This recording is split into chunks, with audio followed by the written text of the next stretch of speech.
আজকে আপনাদের মাঝে এমন একটি মশলার রেসিপি শেয়ার করব যেটা আপনারা বাসায় ট্রাই করলে আমাকে ধন্যবাদ দিতে বাধ্য থাকবেন। তো প্রথমেই আমি প্যানে 1 কাপ পরিমাণ লবণ নিয়েছি। চুলার আঁচটা আমি মাঝারি আঁচে রেখেছি। এখন লবণটা নাড়াচাড়া করতে হবে। নাড়াচাড়ার এক পর্যায়ে খেয়াল করবেন লবণটা অনেকটা হালকা হয়ে আসছে, তখন আমি এর মধ্যে 5টা শুকনা মরিচ অ্যাড করব। এর কিছুক্ষণ নাড়াচাড়া করার পর আমি 2 চা চামচ গোলমরিচ দিয়ে দেব। আরও কিছুক্ষণ নাড়াচাড়া করে এর মধ্যে 2 চা চামচ জিরা অ্যাড করব।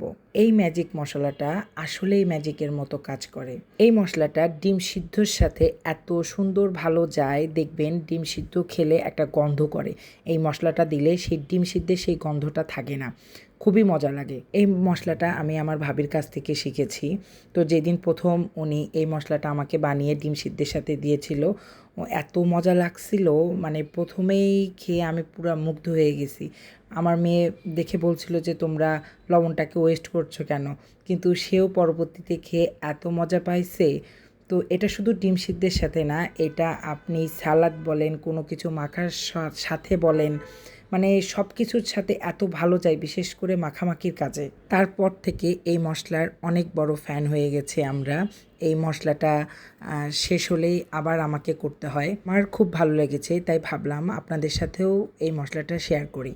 তো দেখতেই পেলেন কথা বলতে বলতে আমার মশলাগুলা অলমোস্ট ভাজা হয়ে গেছে। এখন আমি একটা ব্লেন্ডারের সাহায্যে এটাকে সুন্দর মতো এইভাবে গুঁড়া করে নেব। তারপরে একটা কাচের বয়ামে এটা রেখে দেব, যাতে অনেক দিন পর্যন্ত ভালো থাকে। কাচের বয়ামে রাখলে প্রায় 6 মাস পর্যন্ত এটা ভালো থাকে।